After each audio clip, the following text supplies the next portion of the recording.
Hello, I'm Coach Frank Allocco, and today I'd like to speak to you about what happens when you miss it. Everyone knows the great basketball story of Hoosiers and Hickory High, who competed against South Bend Central in the Indiana State Championship game. With the score tied 40-40, Hickory goes to a trap. They force a bad pass, and Ray Butcher steals the ball, calling a timeout to set up one final shot. In that tense timeout, Coach Norman Dale explains that they're going to use Jimmy Chitwood, their best player, as a decoy and run the picket fence for Merle Webb. The team puts their head down. They're looking around. No one's speaking, less than excited about his play call. And then Jimmy answers for everyone when he says, "I'll make it." As play resumes, Jimmy's dribbling the ball. He's watching the clock tick down to its final second. Then he elevates, lifts up a clean jump shot. Hickory wins the state championship 42-40. Great story. Still gives me chills to watch it no matter how many times I've seen it. But what happens when you miss it? Kyle Romer was an outstanding player, league most valuable player on our championship team at De La Salle High School in 2004. Our team was confident as we approached the first round North Coast section playoff game against Deer Valley. Despite the fact that we had defeated them twice that season, the Wolverines were talented and capable of an upset. The back and forth game mirrored our 2-point victory at Deer Valley earlier in the year, coming down to one last timeout. As the team surrounded me, there was no using Kyle as a decoy. Despite scoring only 1 point in the first half, he was on fire in the second, scoring 14 points. Our inbounds play got him the ball. He caught it. He pump faked, took a dribble to the baseline, lifted into the air, and with time seemingly standing still, he watched his running shot bounce off of the back rim. As the Wolverines stormed the court in jubilation, Kyle slowly and sadly picked himself up off the floor and walked to our locker room. Our 6'3" guard was distraught as he sat in front of his locker, rejecting the consolation of his teammates. I came in and addressed the team, told them that games are not lost on last-second shots. We had 31 minutes and 59 seconds to win the game, and we didn't do it. Kyle wasn't buying it. He took that loss personally, and he walked to his car that night with the weight of the world on his shoulders. As he lay in bed that night, he was haunted by that missed opportunity. He reflected on the season and what he could have done better to help us win. He analyzed his game, decided that he was a great scorer, but not a very good shooter. He believed he needed to be better leader and was determined to lead by his example. After a sleepless night, Kyle arrived at De La Salle the next morning at 6 a.m. and began shooting. He shot for an hour a day, every day before school, determined that he would bounce back. On the days that he struggled to get out of bed, he remembered picking himself off the floor that night and the motivational saying that pushed him every day. It's nothing against a man to fall flat on his face, but to lie there, that's disgrace.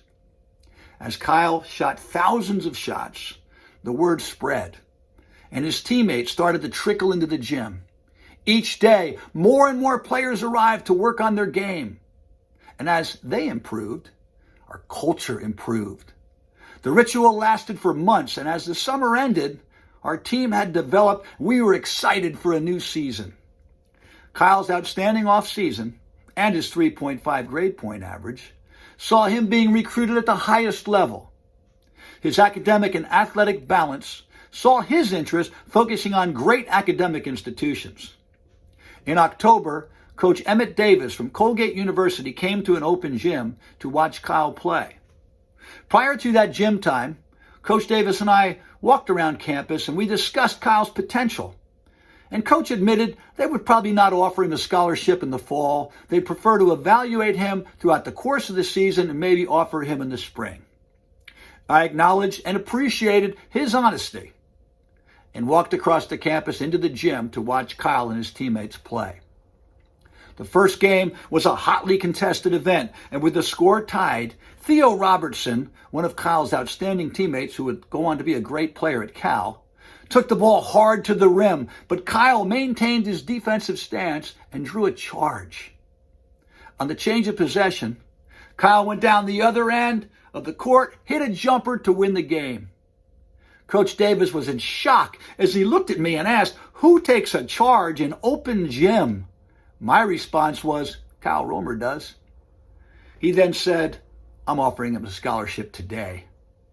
Kyle's scholarship earned by a charge taken in an open gym. That year, Kyle and his teammates won 24 games in a row, compiling a 30-3 season.